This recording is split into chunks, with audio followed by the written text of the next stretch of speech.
Sahabat dan saudaraku, mari menggunakan waktu mempelajari firman Tuhan hari ini.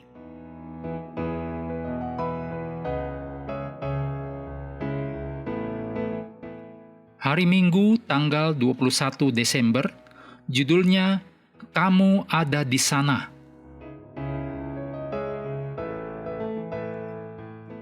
Kita mulai dengan doa singkat yang didasarkan dari Yosua 24 ayat 24. Kepada Tuhan Allah kita, kami akan beribadah, dan firman-Nya akan kami dengarkan. Amin.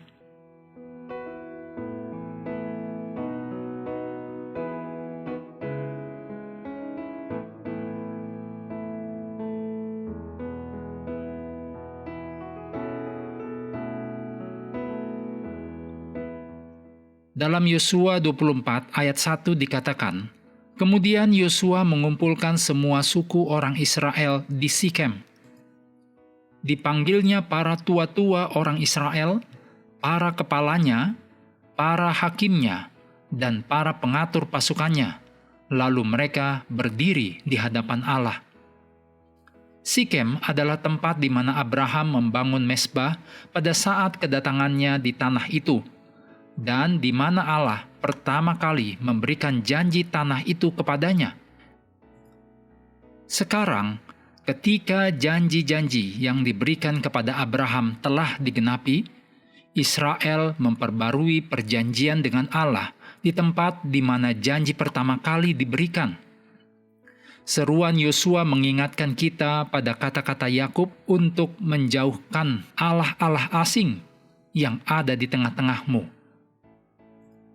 Geografi dari peristiwa ini dengan sendirinya menyampaikan panggilan untuk menunjukkan kesetiaan yang tidak terbagi kepada Tuhan, menolak semua allah lain. Yosua 24 ayat 2-13 berisi dorongan utama dari pesan Allah kepada Israel. Allah adalah subjek utama dari masa lampau yang ditinjau. Aku mengambil, aku memberi, aku mengutus, aku menulahi, aku melakukan, aku membawa kamu keluar, aku membebaskan kamu, dan lain sebagainya.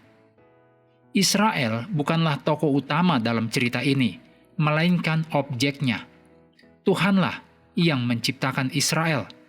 Seandainya Allah tidak campur tangan dalam kehidupan Abraham, mereka akan tetap menyembah berhala yang sama. Keberadaan Israel sebagai satu bangsa bukanlah karena jasa nenek moyangnya, melainkan semata-mata karena kasih karunia Allah. Fakta bahwa bangsa Israel telah menetap di tanah itu bukanlah alasan untuk bermegah, tetapi alasan mengapa mereka harus melayani Tuhan.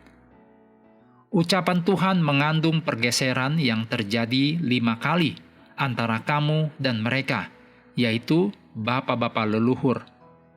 Para leluhur dan generasi di Sikem ini diperlakukan sebagai satu kesatuan.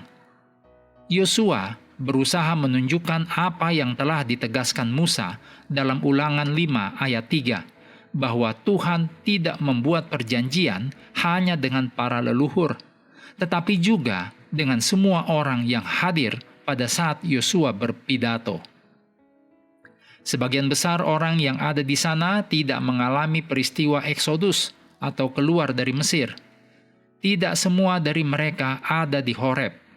Namun, Yosua mengatakan bahwa mereka semua ada di sana. Singkatnya, pelajaran dari masa lalu harus diterapkan oleh setiap generasi baru. Allah yang telah bekerja bagi para leluhur di masa lalu siap untuk bertindak atas nama generasi sekarang. Apa sajakah cara yang dapat kita lakukan sebagai sebuah gereja untuk memiliki rasa tanggung jawab yang lebih baik? Maksudnya, memahami bahwa apa yang kita lakukan berdampak pada setiap orang dalam gereja.